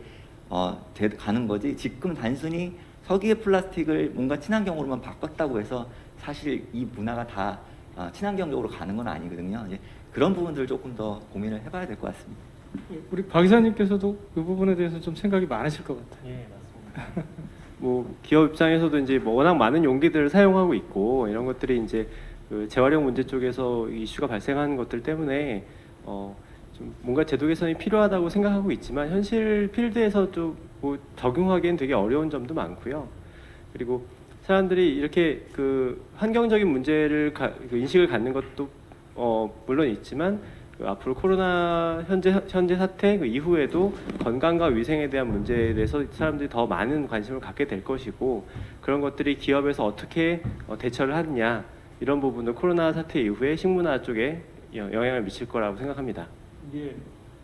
지금 그 실시간 댓글 보니까 어떤 분이 100분 토론하는 줄 이렇게 올리셨는데 어쨌든 100분 토론에선 잘 하지 않는 주제들을 저희가 다루고 있고 그만큼 우리의 실생활에 우리의 피부로 와닿는 이야기가 아닐까. 이 먹는 일의 문제는 정말 그런 생각은 들고요. 그 밑에 어떤 분이 김가연 씨께서 요즘엔 대나무 칫솔, 뭐 샴푸바, 설거지바 등을 사용하기도 한다. 제로웨스트나 친환경 소재에 관심을 갖는 건 소비자들로서의 당연한 몫이다. 이런 이야기들도 하셨는데 그런 어떤 소비자의 인식이 코로나로 인해서 좀 변해가고 있는 것도 분명하게 현상 중에 하나이겠죠. 제가 이렇게 계속 지목하지 않고요. 그냥 자유롭게 말씀해 주셔도 괜찮습니다. 문 교수님 그러면서 제가 또 지목을 하게 되네요. 네, 저도 이제 그런 고민을 저도 이제 소비자로서 이제 그런 고민을 많이 하고 있습니다. 제가 뭐 저도 이제 배달을 해 먹고 물건을 사고 하다 보면 여러 가지 그 패키지 안에 다 들어가 있기 마련이기 때문에 근데 또 사실은 패키지를 그럼 무작정 없애게 되면 또 식품 같은 경우는 어떤 문제에 봉착하게 되냐면 식품 안전 문제에 봉착하게 되거든요. 적절하지 않은 그 식품 패키지를 쓰게 되면 식품 안전 문제가 있고 두 번째 뭐냐면 안에 들어가 있는 식품들을 버려야 되는 문제가 생깁니다. 예, 상하게 돼서. 그래서 이게 적정 기술이라고 하는 것이 결국은 이제 필요하다라는 이제 생각이 들고 저는 오늘 또 센터장님한테서 또 여쭤보고 싶은 부분이 이제 뭐냐면 또 많은 분들이 텔레비전에서 또 미디어에서 많이 이야기를 하는 것이 플라스틱은 나쁜 거예요. 플라스틱은 쓰지 말아야 합니다. 라고 하면서 뭐라고 그러면 다 종이로 가야 된다라고 이야기를 하죠. 재활용지로 가야 됩니다. 근데 그 부분은 저는 이제 식품의 관점에서는 저게 반은 맞고 반은 틀렸다라고 이야기를 하죠. 특히 이게 수분이 있는 것 같은 경우에는 종이로 이제 포장을 하게 되면 이렇게 수분이 나오면서 패키지가 망가지면서 안에 있는 게 상하죠. 그러니까 그거를 또 피하기 위해서 종이 같지만 안쪽에는 또 비닐 코팅을 하게 되고 이건 또 제가 알기로는 재활용이 안 되는 걸로 알고 있습니다. 그래서 참 눈 가리고 아웅 이런 것도 있는 것 같고 그렇다면 제가 여쭤보고 싶은 게 이게 참 제 질문이 바보 같은 질문인 것 같긴 한데요. 플라스틱 포장을 우리가 정말 전반적으로 나쁘고 이것을 소위 말하는 2차 포장재를 종이로 바꾸면 박스지로 바꿔버리면 그게 더 친환경이라고 말할 수 있는 걸까요? 교수님께서 답을 아까 하신 것 같은데 사실 전체적으로 봐야 되는 게 지구를 지키고 지금 환경을 지키는 일은 원료 생산부터 제품 나올 때까지 전체적인 걸 다 봐야 되는데 종이 같은 경우는 뭐 교수님께서 너무 잘 아시겠지만 원료 생산부터 그러니까 펄프를 뽑아내야 되지 않습니까? 그러면 바이오 매스 소재를 일단 많이 사용을 하긴 하지만 거기서 나오는 발생되는 그 솔벤트라고 유해 물질부터 시작해 갖고 드는 에너지가 플라스틱보다 CO2 발생량이 훨씬 더 많아요, 실질적으로. 그러면은 종이는 친환경이냐? 종이의 장점은 재활용이 어느 정도 된다라는 거지만 교수님께서 아까도 말씀하셨지만 지금 실질적으로 이렇게 녹록하게 돼 있고 젖는 것들 때문에 안에 PP 코팅이 다 돼 있거든요. 그거 재활용 안 되거든요, 실질적으로. 그러면 그게 친환경이냐? 이제 자꾸 그렇게 접근이 되는 거죠. 그래서 그런 것들이 친환경 마크가 딱 찍히면 아 나는 환경을 지키고 있는 뭔가 친환경 소비자 같은 느낌이 막 들더라고요. 근데 자세히 들여다보면 조금 아닐 수도 있다라는 생각이 들어서 제가 얘기 드리고 싶었던 거는 어쩔 수 없이 쓰는 거라면 예를 들어서 제가 제일 싫어하는 것 중에 하나가 음식물 쓰레기요. 비닐봉투에 담아서 버리고 옆에 놓고 손 막 닦으시고 들어가시잖아요. 예, 저만 해봤나 보네요. 근데 그거를 만약에 쓸 때 어쩔 수 없이 그건 재활용이 안 되니 음식물을 같이 넣어서 거기서 다 물과 이산화탄소로 분해될 수 있는 플라스틱이 있다면 쓸 것이냐 쓰지 않겠습니까? 근데 그런 부분들부터 조금씩 줄여나가는 것들을 한번 고민을 해보자라는 거죠. 예, 큰 틀에서는 이제 우리 사회에서 뭔가 이렇게 환경적인 요인에 의해서 그리고 다음 세대가 함께 살아갈 여러 가지 이유에 의해서 환경에 신경을 써야 된다라고 분명히 인식은 하고 있는 것 같아요. 그럼에도 불구하고 이게 실천이 잘 안 되는 영역이기도 한데 이게 지금 오늘 댓글의 대부분이 음식에 관한 주제인데 배달 문제와 환경 문제로 지금 집약되어 있습니다. 그만큼 우리 사회가 먹는 것이 아까도 잠깐 말씀드렸지만 그냥 외따로 떨어져서 존재하는 이슈가 아니라는 거죠. 그만큼 우리 사회가 다단해졌고 그 복잡함 속에서 우리는 어떤 새로운 대안을 찾아갈까 이런 포럼을 통해서 이제 저희가 한번 배워가는 건데요. 이제 밀키트가 네, 이렇게 유행하면서 저도 아침에 그런 것들을 대부분 먹고 가거나 뭐 점심에 그렇게 하고 있는데 이런 것들이 우리의 삶을 바꿀 것이고 아까 문 교수님께서 우리 몸속에 먹을 것에 대한 어떤 DNA가 있는 것 같지만 새로운 것을 먹는 순간 우리는 또 새로운 DNA를 만들어가는 존재들인데 그런 변화들에 능동적으로 대응하기란 굉장히 쉽진 않거든요. 저만 해도 저희 아들과 먹는 게 완전히 다르거든요. 예. 근데 그런 부분들은 문 교수님 보시기에 과연 어떤 사회적 변화들을 낳을까? 이런 부분도 한번 생각해 볼 수 있을 것 같아요.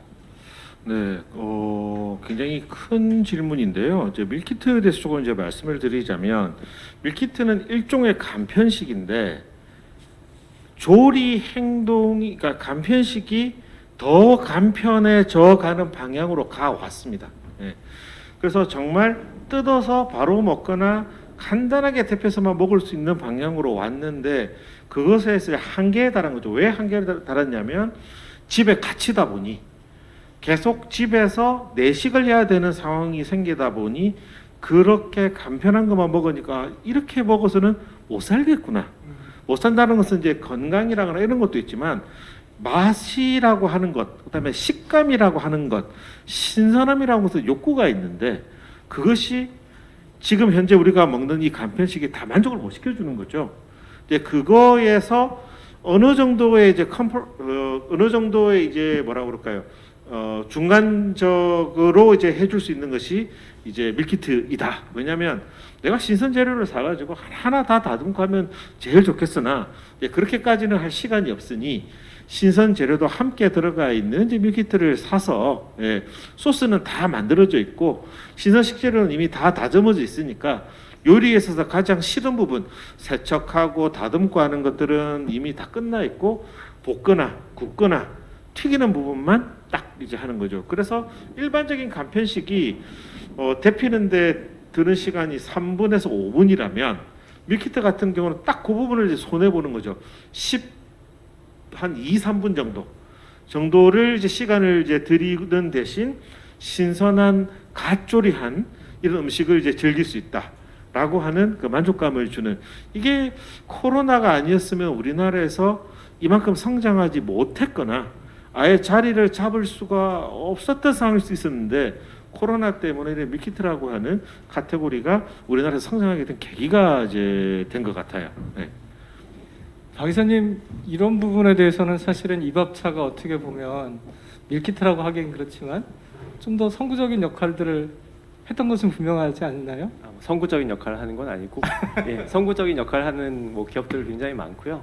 입합차에서도 이제 온라인 커머스를 하고 있기 때문에 완제품 혹은 밀키트를 다 판매를 하고 있습니다. 그 밀키트라는 건 일단 그 집에서 간편하게 즐길 수 있는 그 식재료를 배달하는 것이고 또 먹는 것 여기 요리 그 식문화에서도 굉장히 중요한 게 요리를 직접 하는 행동도 굉장히 중요하거든요.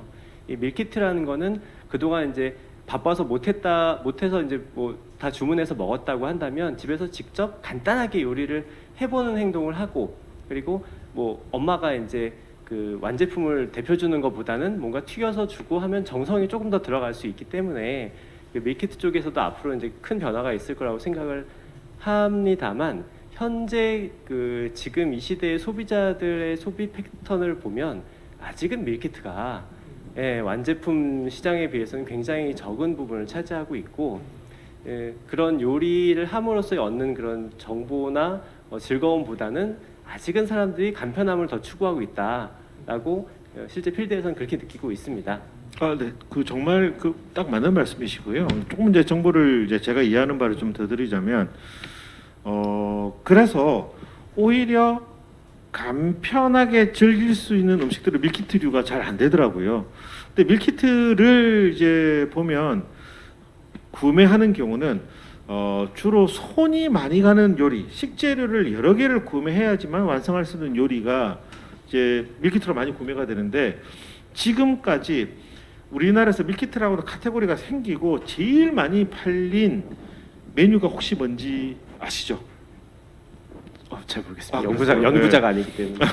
그게 이제 뭐냐면 밀푀유 나베라고 하는 겁니다. 예. 그게 이제 배추 한 장, 그다음에 소고기 한 장, 배추 한 장 이걸 해야 되는데 이걸 하려면은 배추를 사서 자르고 손질하고 이거를 다 해야 되거든요. 너무너무 힘든 거죠. 근데 밀키트를 사면 이게 다 돼 있거든요. 그냥 냄비에 안치기만 하면 정말 인스타그램에 올리기에 아름다운 그림이 이제 나오는 거죠.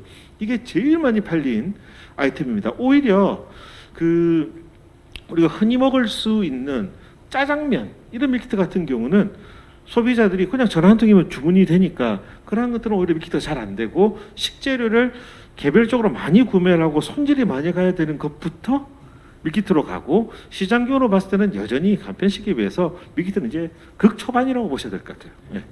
제가 지금 문 교수님 그 밀푀유 나베 말씀하실 때 격하게 공감했는데 손님을 한번 치를 일이 있었는데요. 그 코로나 전에 밀푀유 나베를 하시겠다고 집에서 모시는 분이 네네.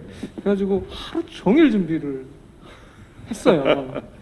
근데 저는 이제 배달 음식을 잘 안 먹거나 그걸 사지 않기 때문에 잘 많이 사진 않는데 한 번은 큰 마트에 갔는데 그게 탁 패키지가 있는 거예요. 저의 8시간은 도대체 어디로 사라진 건가? 뭐 이런 뭐 재미있거나 혹은 뭐 슬픈 일이 있었는데 말씀하신 거 말씀 들으니까 그런 부분들에 대해서 편안함을 추구하는 것도 사실 코로나 여파라고 하지만 우리가 우리 삶에서 편안함을 추구하는 인간의 욕구들이 계속 이런 곳에도 반영이 된다. 그리고 이제 뭐 우리 황센터장님께서 말씀해 주셨던 여러 가지 플라스틱의 문제라든가 이런 것들도 발현이 된다. 이렇게 볼 수 있을 것 같아요. 여기 지금 황센터장님께 드려야 될 질문이 하나 올라와 있습니다. 그 전분, 옥수수 전분, 저희가 아까 준비하기 전에 잠깐 얘기 나눴던 빨대 얘기. 산업적으로 굉장히 여러 가지 측면들을 고려해야 될 부분들이 있고 또 친환경 빨대 이런 것들에 대해서 나왔는데 이게 좋은 거냐? 혹은 괜찮냐 이런 질문이 하나 올라왔습니다.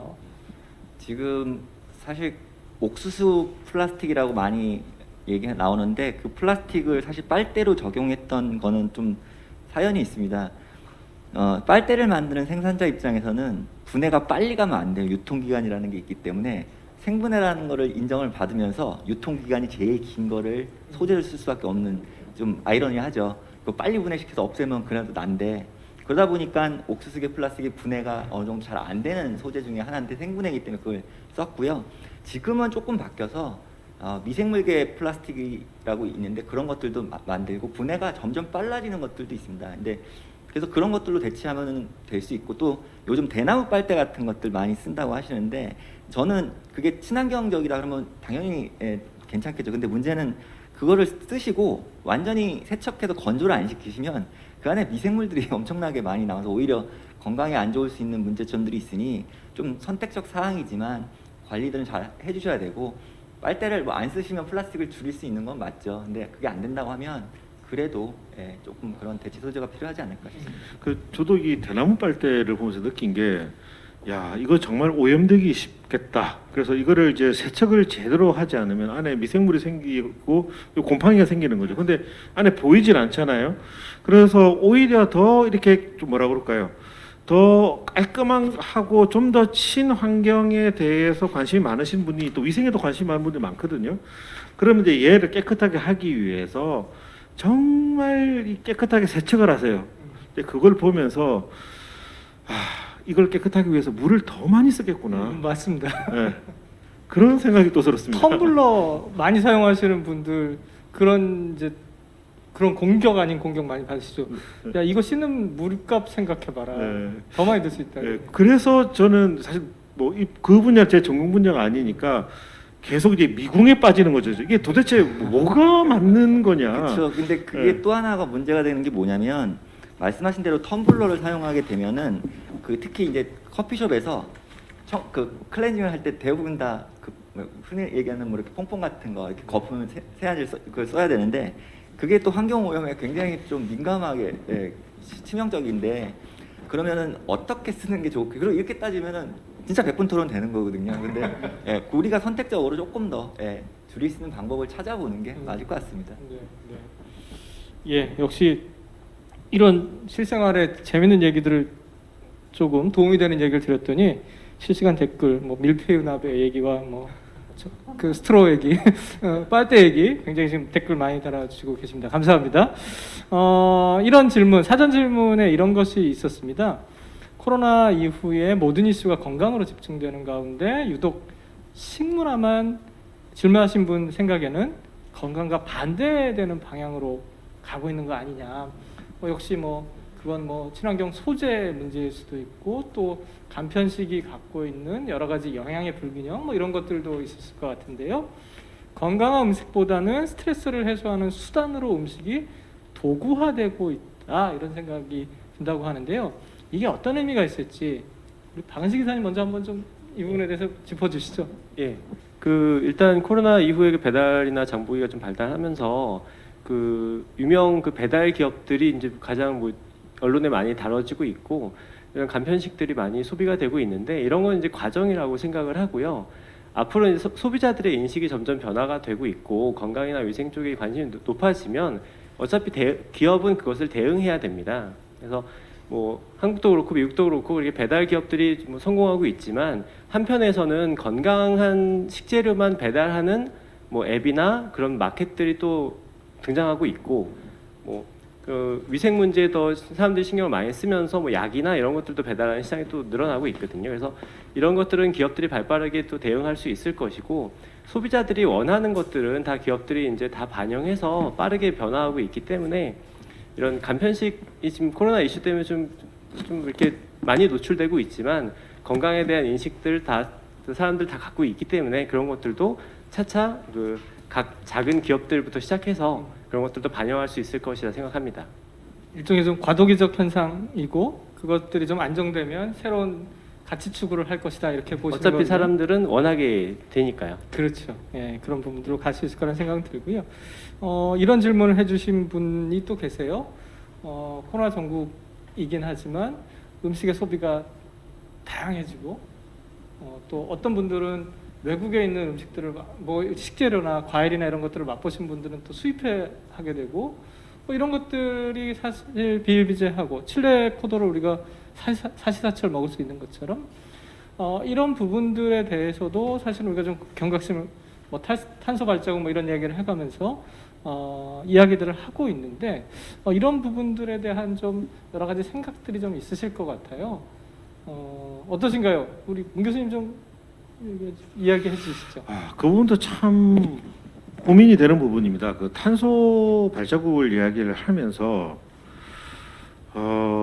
칠레 포도, 그다음에 필리핀 바나나를 이야기를 하면 그럼 우리는 평생 바나나를 안 먹어야 되나? 이런 이제 그거거든요. 그래서 저는 답을 내기가 참 어렵습니다. 그거를 조금 더 좁혀가면 우리나라 안에서도 그럼 서울 사람들은 도대체 뭘 먹고 살아야 되고, 네. 그렇지 않습니까, 그죠? 탄소 발자국을 만약 정말 엄격하게 이제 한다면 이거는 결국 이제 정도의 문제인 거죠. 근데 환경적인 문제와 우리가 그 이제 소비자로서의 어떤 편익 여기서 어떤 이제 밸런스를 이제 가져가느냐라는 이제 문제인데 정답은 없으나 이제 제가 생각하는 것은 뭐냐면 아까 이제 건강 말씀도 잠깐 해주셨는데요. 실제 또 제가 또 이 식품 쪽에 있다 보니까 이런 질문을 많이 또 하세요. 건강하려면은 뭐를 더 먹어야 되느냐 이런 이제 질문들 사실 이건 저는 맥락이 하나라고 생각을 합니다. 탄소 발자국도 마찬가지고 우리 뭘 이렇게 어떻게 해야 되느냐 답은 하나입니다. 그냥 조금 덜 먹는 게 정답이다. 네. 갑자기 이렇게 막 고개를 끄덕이시는 분들, 격하게 공감하시는 분들 많아요. 사실 환경 문제도 아마 황 소장님께서 그런 말씀하실 것 같아요. 조금 덜 소비하는 게 정답이다.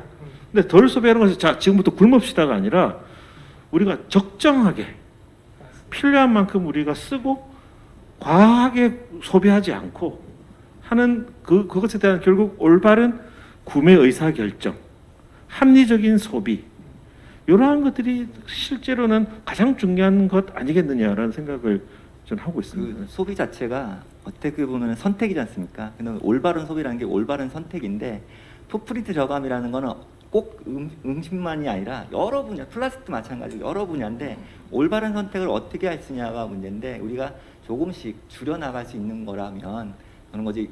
먹는 거에 있어서 사실 아예 안 먹고 가자 그러면 이거는 처음부터 다시 시작하자는 얘기가 되니까 교수님 말씀하신 대로 조금씩 줄여나가는 것만을 조금 생각해 보시는 게 좋을 것 같습니다. 예, 갑자기 두 분 말씀 들으니까 제가 연필을 모으는 게 취미거든요. 예, 제 자리에 연필이 한 50개쯤 꽂혀 있는데 이것도 좀 나무를 잘라야 되는 문제이니까 좀 적당히 해야겠다라는 생각도 들고 마지막으로 질문을 드려야 될 것 같아요. 이제 질문 드리고 우리 선생님들께서 소개해 주실 책들에 대해서 이제 함께 또 소개를 받고 그런 시간들을 가질 텐데요. 저는 이 시간을 진행하면서 코로나가 우리 삶을 어떻게 변화시키게 될지 전제는 그런 것이겠죠. 코로나 이전으로는 돌아갈 수 없다는 것. 그렇다면 우리는 어떤 삶을 개척해 갈 것인가. 굉장히 어려운 화두이면서 음식과 관련된 주제에서 이런 이야기를 드리는 게 굉장히 어려운 화두이지만 음식과 연관해도 좋고 또 환경과 연관해도 좋겠는데 과연 우리는 어떤 삶을 앞으로 개척해 할 것인가. 서로 사회적 거리두기를 강조하고 있는 상황에서 우리는 그렇다면 사회를 함께 보듬어갈 공동체 정신은 어떻게 만들어낼 것인가. 이 부분 굉장히 저는 중요하다고 생각하거든요. 음식과 또 밀접한 연관이 있고요. 우리 황 박사님께서 먼저 좀 이야기해 주시죠. 일단 사실 그 코로나 이전하고 가장 크게 지금 되는 게 패밀리 레스토랑 완전히 거의 다 이제 뭐 없어져 있는 상황이고요. 지금 사실 음식이라는 게 일을 하다가 스트레스를 받았을 때 맛있는 음식 하나를 가족들과 먹었을 때 그 행복함이 사실 하루의 고단함을 풀어줄 수 있는 그거였는데 그 기회가 이제 점점 없어지고 그 혼자만의 혼자서 먹는 것들이 물론 맛있는 음식을 먹어도 혼자 먹는다고 하면 진짜 정말 맛없게 느껴질 것 같아요. 근데 어찌됐든 스트레스는 일상생활에서 받을 거고 그거를 개척하기 위해서 음식 문화는 계속 발전될 건데 그래서 아까 교수님께서도 말씀하셨지만 그런 이제 예전에 뭐 패밀리 레스토랑이든 아주 진짜 맛있는 맛집들에 관련된 그런 레시피들이 점점 더 개인화돼서 이렇게 작아지면서 그게 배달 문화까지도 전파될 수 있는 시대가 오지 않을까라는 생각이 들어서요. 좀 사실 걱정되는 부분은 개인이 정신적인 코로나에도 정신적으로 스트레스를 너무 많이 받는 상황에서 그런 음식을 먹었었을 때 그게 정말 좀 역효과가 날 수 있지 않을까라는 저는 생각이 좀 들어서 그런 부분들이 좀 걱정이 됩니다. 예. 우리 박 이사님. 네. 뭐 빠르게 이제 원하는 것을 바로 즉시 먹을 수 있는 그런 플랫폼의 발달은 뭐 앞으로도 계속 될 것 같고, 이제 사람들이 편리함을 추구하는 거는 뭐 앞으로도 계속 될 것 같지만, 지금 놓치고 있는 것들이 사람들이 이제 혼자 먹어야 되는 이 점이 가장 문제인 것 같고, 스트레스도 많이 받고 계시는 것 같아요. 그래서 지금 뭐 회사에서도 모여서 밥을 못 먹는 상태니까, 그래서 약간 사람들과의 적정한 거리를 유지하면서도 그 밥을 먹는 문화의 어떤 커뮤니케이션 기능을 잃지 않도록 사람들이 바로 옆에서 먹었다면 약간 떨어져서 먹으면서도 즐겁게 서로 좀 즐거운 마음을 가질 수 있도록 그런 것들이 이제 사회적 문화가 조금씩 바뀌게 될 것 같고, 그런 것들이 이제 앞으로는 좀 자연스럽게 약간 거리두기, 약간 거리두는 것도 이제 하나의 문화 형태로 자리 잡게 될 것 같다 생각합니다. 예. 교수님. 네, 그 2차 대전을 이제 승리로 이끈 윈스턴 처칠이 이런 이야기를 했습니다. 나는 최고의 것에 쉽게 만족한다. 이런 이제 표현을 한 적이 있습니다. 이게 사실은 이제 술을 마시고 그런 이야기를 했습니다. 그 술에 대해서. 자, 제가 무슨 이야기를 하려고 이 말씀을 드렸냐면요. 지금 우리가 오늘 했던 이야기를 잘 한번 곱씹어 보면 바닥에 깔려 있는 것이 뭐냐면 음식과 코로나와 그리고 이제 환경, 플라스틱 등등등 지속 가능한 미래에 대한 이야기를 하고 있거든요. 그러니까 결론이 뭐냐면 적게 소비하는 것이 답이다라는 이야기를 지금 하고 있지 않습니까? 그러니까 뭐냐면 내 취향에 맞지 않는 것을 혹은 아무 생각 없이 막 소비하지 말고 최고의 것이라고 하는 것이 비싼 것을 말하는 것이 아니라 내 취향에 맞는 것, 내가 생각하는 그 가치와 맞는 것을 찾아서 그것을 적당히 소비하는 것이 가장 최선의 의사결정, 소비자로서 지속 가능한 미래를 위해서 할 수 있는 최선의 소비 방법이다 라는 이제 측면에 있어서 최고의 것을, 나한테 최고의 것을 찾고 그것에 만족하면서 적당히 소비하는 것이 아주 중요한 이제 미래를, 지속 가능한 미래를 여는 소비자의 행동이라고 저는 생각합니다. 예. 저희가 뭐 함께 먹고 마시고 이러면서 공동체 의식을 느끼면 더 좋겠지만, 어쨌든 현 상황 속에서 우리가 말씀하신 것처럼 적당히 소비하고 적정한 소비를 하면서 그런 행동 자체도 우리가 공동체를 생각하는 것의 일환이라고 볼 수 있을 것 같아요. 그런 부분들을 우리가 좀 염두에 두고 우리의 삶을 좀 새롭게 일상을 개척해가는 일 굉장히 중요하게 보입니다. 마지막 순서입니다. 저희가 오늘 참여하시는 선생님들께 이 포럼과 관련해서 혹은 개인이 읽은 책 중에 좀 소개해 주실 만한 책을 여쭙습니다. 가지고 오신 책들 그리고 그 내용들을 잠깐 소개해 주시는 시간 갖도록 하겠습니다. 이번에 이렇게 가겠습니다. 문 교수님. 예. 네, 제가 아마 오늘 연사로 초청된 이유가 사실은 이 책 때문일 것 같은데요. 이게 이제 저랑 저희 서울대학교 푸드비즈니스랩에서 쓴 책입니다. 집밥 2.0. 코로나 시대에 있어서 우리 식문화가 지금 어떻게 변해가고 있는지에 대한 책입니다. 예, 그래서 여기 보면 여러 가지 이제 빅데이터 분석을 통해서 우리의 식문화가 어떻게 변해가고 있고 앞으로 어떻게 변해갈 것인지에 대해서 분석한 책인데요. 그래서 오늘의 어떤 우리의 이 대화에 대해서 조금 더 깊이 좀 보고 싶으신 분은 이 책을 좀 사서 보셔도 좋을 것 같습니다. 예, 저도 봤는데요. 꼭 보십시오. 저도 강추드립니다. 우리 박 이사님 소개해 주시죠. 예, 저는 두 권을 좀 소개해드리려고 하는데요.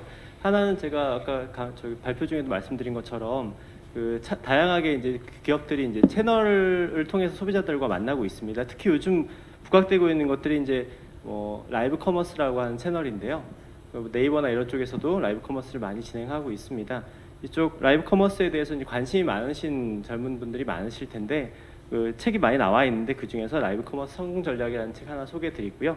또 하나는 저희 이밥차 출판사에서 펴내고 있는 책이고 2021 코리아 베스트 레시피라는 책입니다. 앞부분에 이제 그 연마다 좀 달라지는 음식 트렌드에 대해서 약간 소개하고 있고 그리고 이밥차에서 만든 레시피들 많이 소개하고 있는 책입니다. 예, 간편식에 지친 분들 꼭 한번 읽어보시고 조리도 해보시면 좋을 것 같습니다. 우리 황성현 센터장님. 저는 이제 연구라는 사람에서 사실 인문학 서적을 그렇게 막 많이 읽지는 못하면서 사실 이제 연구자로서 조금 좀 그래도 읽어봤던 것 중에 1만 시간의 재발견이라는 책인데요. 이게 사실 어떤 똑같은 일을 10,000시간 정도를 하면 거의 전문가라고 보통 얘기를 하고 있는데 때로는 누구는 근데 성공을 하고 누구는 실패를 합니다. 근데 예전에는 시간을 투자하고 양적인 시간을 투자하면 다 성공할 거라고 생각했는데 실질적으로는 그렇지가 않다라는 거죠. 그래서 그런 것들이 왜 그럴까라고 하면 실질적으로 목적이 어떤 목적을 갖고 올바른 접근법을 어떻게 하느냐에 따라서 성공을 할 수도 있고 실패를 할 수 있다. 그런 부분에 대해서 연구자로서 조금 결과를 낼 때 실질적인 과정을 어떻게 추려나갈 건지 이런 것들 좀 보기 위해서 봤던 책인데요. 한번 관심 있는 분들 한번 읽어보시면 재밌을 것 같습니다. 예, 저 책이야말로 정말 재밌게 우리는 왜 이런 일들을 해야 할까? 우리는 왜 일을 해야 될까? 이런 일들을 담고 있어서 재밌게 읽어보실 수 있는 책이고요. 제가 역시 국회가 출판평론가여서 책을 소개해달라는 요청이 있었습니다. 저는 동아일보사에서 나온 우리는 왜 비벼 먹고 쌈 싸 먹고 말아 먹는가 라는 제목의 책을 소개해드리겠는데요. 이 책이 아쉽게도 절판이 되어서 서점에서 구매하시기는 굉장히 어려운 책입니다. 한국인의 식습관 대표적인 거죠. 비벼 먹는 것, 쌈 싸 먹는 것, 말아 먹는 것. 이게 쌈 싸 먹는 것에 약간 어감이 좀 안 좋을 수 있는데요. 한국인은 왜 이런 식습관을 갖게 되었나라는 주제를 가지고 아주 요려하고 멋진 글들이 소개되어 있고 사진도 많이 있습니다. 그래서 못 보여드려서 제가 한 권의 책을 더 가지고 왔습니다. 그 소설가 밀란 쿤데라의 느림이라는 책인데요. 제가 왜 이 책을 가지고 왔냐면 이 책의 주인공이 밥 먹고 나서 인생이 약간 변해버려요. 아내와 그 예전에 궁으로 쓰였던 호텔에 가서 이제 휴양을 즐기고 있는데 밥을 먹자마자 아내는 잠들고 주인공은 타임슬립에 걸려서 18세기로 넘어갑니다. 그래서 18세기에 또 새로운 사람과 만나서 또 식탁을 함께한 이후에 또 이렇게 이야기가 전개되는 내용입니다. 아주 단편적인 이유로 가지고 왔습니다. 단세포적인 이유인데요. 먹는 일이 그만큼 우리의 삶에 중요한 변화를 가져온다는 것. 그래서 밀란 쿤데라의 느림도 함께 소개해드리겠습니다. 자, 오늘 90분의 시간 동안 우리 문정훈 교수님, 박은식 이사님, 황성현 센터장님 모시고 코로나19 식문화의 변화에 대해서 말씀을 나눠봤습니다. 함께해 주셔서 너무 감사드리고요. 그래도 짧게 인사해 주시는 시간 가졌으면 좋겠습니다. 우리 박 이사님 먼저 해주실까요? 예, 오늘 굉장히 재밌는 시간이었고 제가 모르는 것들에 대해서 많이 알게 된 시간입니다. 기업에서도 조금 더 주변의 환경 문제라든가 식생활의 변화에 대해서 조금 더 관심을 갖고 소비자들이 원하는 것들을 맞춰줄 수 있도록 기업들이 빨리 변화하는 태도 갖도록 하겠습니다. 우리 황 센터장님 해주시죠. 저도 연구만 하다가 일단 인문학적 관련된 것들 조금 더 접근하게 돼서 되게 생각이 좀 많이 바뀐 것 같고요. 아까 얘기했던 플라스틱 문제도 플라스틱은 사실 과학이 만들었습니다. 그래서 과학이 만든 플라스틱 문제 과학이 해결할 테니까요. 조금 더 기다려 주시고 많은 분리수거나 이런 것들도 같이 좀 잘 해주시기를 부탁드리겠습니다. 감사합니다. 예, 교수님. 네, 이 코로나 시대에 여러 가지 힘들고 스트레스 받는 일들이 많을 것 같습니다. 그럴수록 더 즐겁고 건강하게 드시길 바랍니다. 감사합니다. 감사합니다. 제3회 인간과 문화 포럼 코로나19 이후 식문화의 변화를 모두 마쳐야 할 시간이 되었습니다. 인문360 홈페이지와 SNS 채널을 통해서 오늘 포럼 다시 보기가 2월 중순에 공개된다고 하니까요. 더 기대해 주시고요. 문화체육관광부와 한국출판문화산업진흥원은 앞으로 인간과 문화 포럼을 각계 전문가가 참여하여 의식주, 환경, 경제 등 우리 삶과 밀접한 관련이 있는 분야를 함께 논의하고 토론하는 정기 토론회를 운영할 예정입니다. 다음 달에 예정된 포럼에도 관심을 부탁드립니다. 또 제가 사회를 볼 겁니다. 지금까지 시청해 주셔서 감사합니다.